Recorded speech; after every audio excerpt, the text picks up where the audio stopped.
Are you thinking about launching an online course for your business? Launching a product or service for your online business is probably one of the hardest things you can do.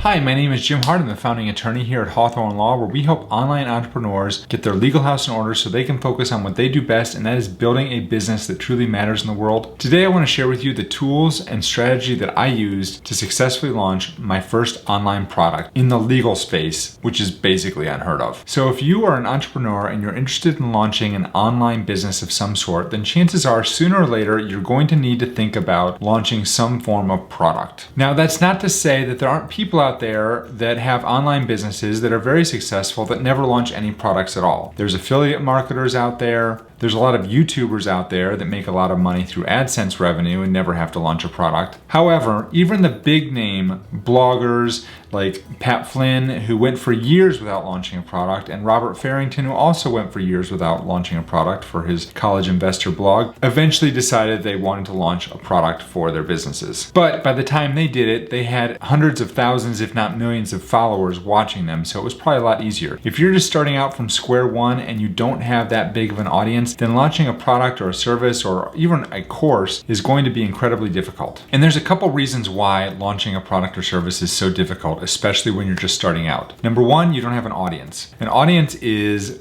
what really makes everything work. And typically, a good conversion rate on an email list, if you have an email list, is going to be somewhere between 0.5% to 1%. So if you think about that, to launch a product, if you have a list of 1,000 people, then 0.5% is 5 people. And so even for a moderately priced product like a $100 product or a $200 product like I just launched, that's only going to generate roughly $500 to $1,000 for you. That is probably not going to be enough to be self-sustaining. The second major problem that online entrepreneurs have when they're trying to launch a product is that they don't know what product to launch. They don't know what to do. They know what they like to do. They know what they might want to launch, but they don't really know what their market needs, because if you go back to the first problem that online entrepreneurs have when they're trying to launch a product is they don't have a list of people to go to ask what they need. And the third major issue that I see people make when they're trying to launch an online product from scratch is they just go with their gut and they try and launch something that they think they need,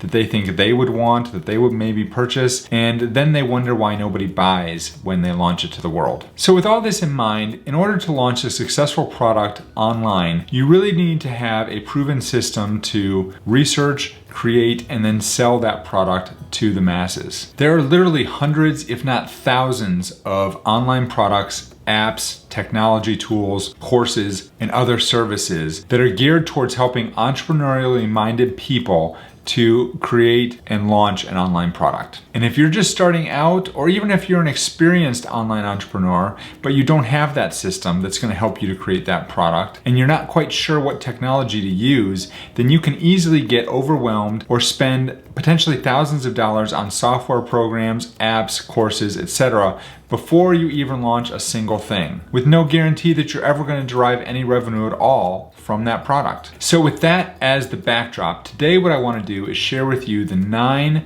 major tools that I used to create, research, and launch my online product, the Online Business Legal Toolkit. Now, in case you're wondering, registration for this course is currently closed, so if you're interested in getting on the wait list for it, you can go to, there's going to be a link down in the description below. You can check that out if you would like to get on the wait list for the next time we open up. All right, so the 9 major tools that I used in order to successfully launch this product.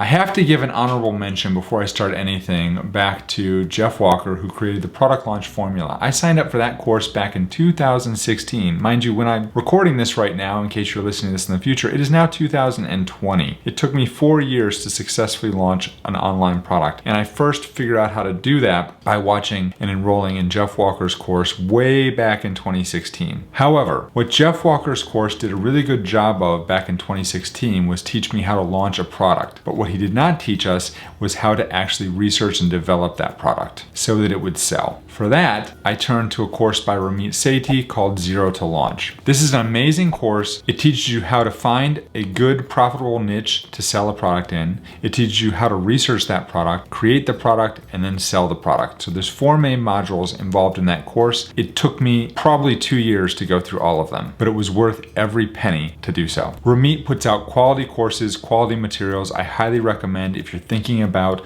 launching an online product, or if you're interested in the finance space at all, you definitely should check out Ramit's website and the courses that he puts out. He only launches them at certain periods of time, so you're definitely going to need to check and get on his email list and then wait until he opens up Zero to Launch again. The second tool I used that probably would be understated is YouTube. None of this would have happened if it wasn't for YouTube. None of this would have happened if I hadn't grown such a following on YouTube that then I could use to go back to and find out what you, my subscribers, needed and wanted from me. So YouTube has been a tremendous resource in that regard. It's because I've grown on YouTube that really I was able to launch this product in the first place. If I did not have the subscriber base on YouTube, none of this would have happened. So if you're interested in starting a channel on YouTube, I highly recommend it's something you look into doing. And there are a ton of great YouTubers out there that teach how to do that. That's not something we focus on this channel, although it might be something we get into later on, maybe on another channel that I create. Wink, wink.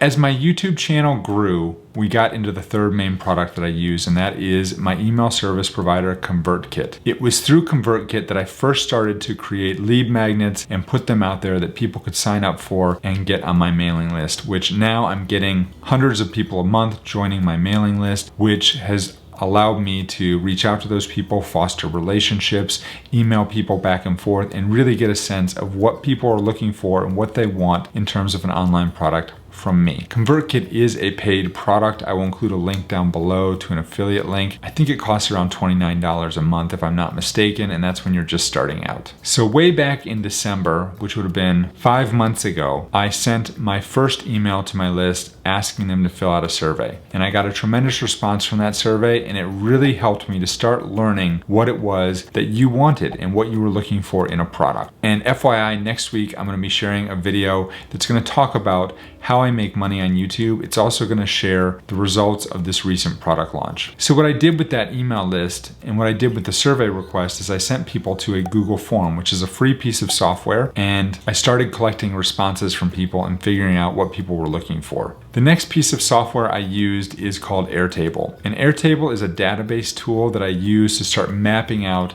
the modules of my course based on the feedback I received from the survey respondents that responded to my email requests. Airtable is also a paid product. I think it's like $10 a month. However, if I had to go back and do it over again, I probably would not use Airtable for this purpose. I would probably use a new application I found called Notion. Notion is an amazing tool. I want to thank Ali Abdaal for turning me on to this program. He's got a channel right here that you can check out. He's amazing. He talks about productivity and studying and reading more books and doing all sorts of things. I love his channel. Check it out. But he does a whole tutorial on how to use Notion. Notion is a great note-taking tool. It's also a tool that you can use to brainstorm different ideas and map out and research and take notes on how you're going to start creating your online product. Once I had a good outline of what my course was going to look like, then I went to a program called Documate. Now, I already knew one of the core assets in my business was going to be the legal templates that I was going to provide. I didn't want to just give people Word documents of legal contracts with a bunch of blanks for them to fill in however they wanted. I wanted to actually provide a service that was going to help people fill these things out step by step and help them understand what information needed to go in these contracts so they're usable for them. Now, Documate is used mostly by law firms, but also can be used by any organization that needs to automate and systematize the creation of documents in its workflow. So building out the legal templates, coding them so they worked correctly with Documate was far and away the biggest process, and it took the most amount of time in creating this course. But once that was done, I wanted to create a quick and easy tutorial about how to use Documate for each of those legal templates. And right now there's 5 or 6 in the course. There's actually going to be more by the time the course is done. And to create those screencasts to show how all these documents are used, I used a program called Loom. Loom is an amazing program. It basically allows you to, if you are doing anything that requires repetition that you want to teach other people how to do, Loom is a tremendous tool for that, because all you do is you click a little button in your browser and then you can record your screen, you can record yourself, you can do whatever you need to do, and then it quickly and easily saves that video and it gives you a link that you can share with somebody else to show them how you do the thing that you want them to do. This is great for internet entrepreneurs and anyone who is trying to build an online business, because it allows you to start to systematize your processes so that you can scale your business. But for me personally, I used it to help teach the people that are going to be using my course how to fill out the interviews in the course. The 8th tool that I use to build my online course is really 2 tools in one. It's PowerPoint combined with Screenflow. And this is how I created a lot of the lessons that I put into my online course. I created the lesson in PowerPoint, then I recorded myself reviewing the lesson in Screenflow. So Screenflow is a pretty cool software. I've had it for a number of years. I think it's a one-time fee. It works for a Mac. There's a different program I think called Camtasia that works on a PC. Either one of those will work to record your screen. Honestly, I probably would use Loom to do this. Why didn't I use Loom? Could have used Loom. I should have used Loom. Anyway, I use Screenflow, probably because the quality is a little bit better in Screenflow than it would be by using Loom, although I can't say that for sure. Test, see which one you like. If you're on a budget, use Loom. But anyway, PowerPoint is how I created the slides that I use in the video tutorials that I have in the course. Okay, the 9th piece of software that I use is called Thinkific, and this is where I hosted my online course. So you have to host your online course. I looked at a number of different software tools for this, and I ultimately decided to go with Thinkific. Another great program out there is Teachable. There's other ones that do the same virtual thing. I've taken some other courses that are in Thinkific. I've liked them. I've liked the workflow. I've liked the way the courses are structured and laid out, and so I decided that Thinkific would be the best course for me and what I was trying to do. It's free to get started. I waited. Once I had some people that had signed up for the course, I signed up for the month-to-month subscription, which is about $100. I think you can prepay for the year for $79. And then the last piece of software that I had to use was Stripe. Now, I also used PayPal, and some people purchased my course using PayPal, but the vast majority, if I had to run the numbers, I'd say probably 80 to 90% of the people that subscribed to my course used Stripe. Stripe is an amazing tool. I love it. It is secure. It integrates with all my software programs. It integrates with QuickBooks Online. So basically, people go into Thinkific. Thinkific connects to my Stripe account, and then they can pay, and then the money gets deposited into my Stripe account, and then I get it within 2 days. It automatically transfers into my bank account. So Stripe is a great tool. If you're thinking about what you're going to use as a payment processor, I highly recommend you use Stripe. You may need to set up for a PayPal account as well. However, PayPal has a number of issues. I'm not a big fan of PayPal, to be perfectly honest. I think it's great for people that are using it as a consumer,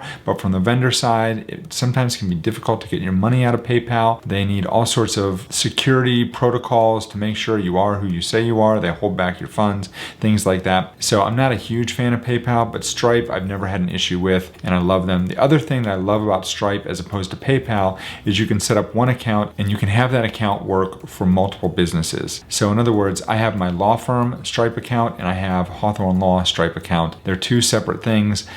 Even though it's the same business, the Hart Law Firm, Stripe deposits the money into different bank accounts, which I really like. PayPal does not do that. If you want a different bank account to send your money to, you have to sign up for a separate PayPal account entirely. I do not like that. So click right over here to check out my video next week, where I'll be talking about how the results of this launch went once it's finally over and done with, as well as how I actually make money on YouTube. So click here. I'll see you in the next video.